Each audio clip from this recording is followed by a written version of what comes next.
Hi, it's Chris Watkin here, and I'm with David Brierley, who is the boss man of EasyProperty. David, what winds you up about a state agency? Talk to me. Okay, where do I start? I just there's a lot of agents that just don't.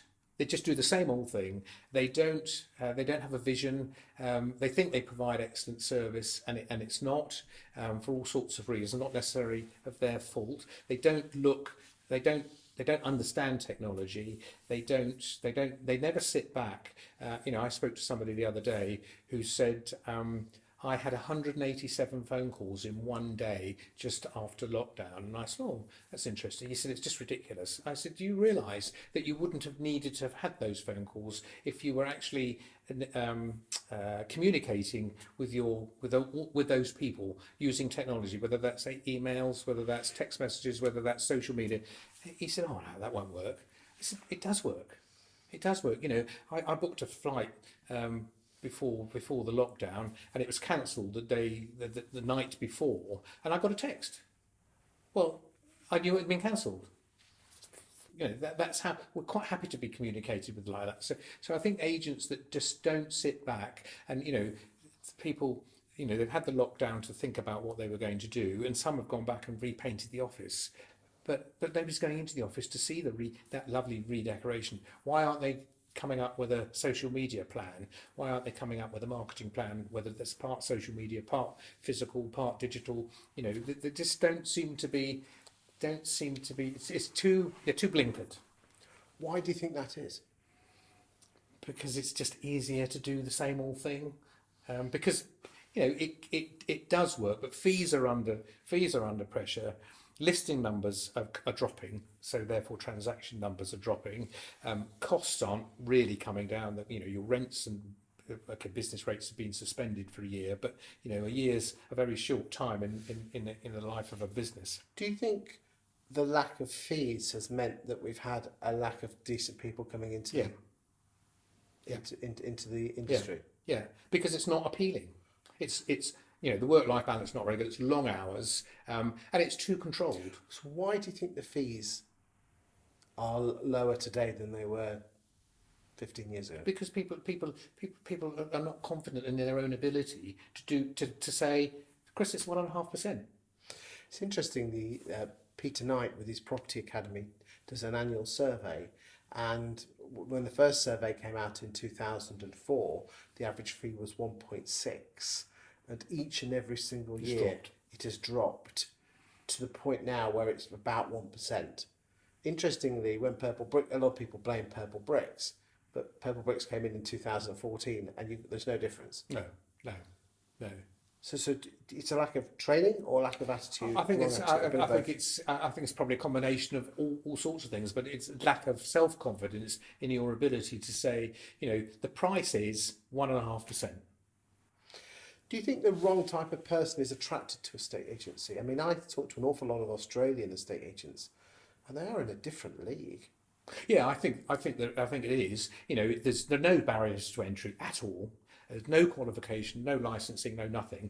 Anybody can turn up and do it. And I've always found that odd when you think of the value of the asset that you're kind of advising on. And I mean, back in I hate to sort of go back, but we knew if there was the possibility of a building plot on the side of a property, we recognised also. I mean, I did an estate management course, so people, you recognised opportunities. Now I don't think anybody would recognise an opportunity, and they blindly go in. And I blame the management of a lot of the businesses who are just saying listings bring sales. Just get out there, evaluate, get it on, sell it. And properties are overpriced. Properties are overpriced and lower fees, and it's daft. It's daft. You don't go anywhere else in the world to buy a shirt. Your shirt there. You don't say, actually, I know it's got 75 quid on it, but I'm only going to pay you 40 quid for it. They say, well, fine, go down the road and get it from somewhere else. There's no negotiation. So, what do estate agents need to do to improve their lot? I think they look at the skill set of the people that they're employing, and they look at the training of the people that they're employing, and I think it's I mean, the skills that have you ever read a book called The Challenger Sale? No.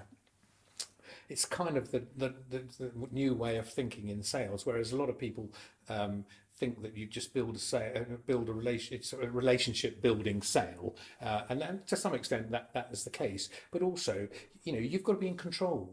You've got to teach and train and control the situation. So if you walk into somebody's house and you say, your house, oh, it's a lovely house, it's this, that, and the other, one down the road sold for this, I think we could get you a bit more because you've got a lovely garden, you've got a conservatory, all that kind of stuff. And you say, I think I can get you £350,000 for it.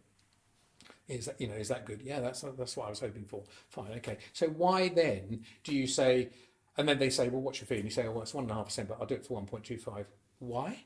Why do you have to immediately drop? Well, you've given them the information they want. Because estate agents are fearful of losing the listing. Yeah. But so that's the wrong pressure to put on estate agents, isn't it? They shouldn't be pressurized. They should be pressurized or targeted for revenue. Isn't it interesting that there's one of the large corporates that pays its valuers on listings, not the sale? Yeah. Well, that's Purple Bricks model, isn't it? It's actually one of the others. Well, Purple Bricks, yes, you're right, but one of the big high street national corporates pays on listings. Yeah. So that's basically, that's just pile them high, sell them cheap. Yeah. And to me that's wrong. And then the negs are paid a percentage on the reduction. Right. Okay. So no wonder, and they've been doing that for years. Yeah. Yeah. Well, is that right? No, it's not right.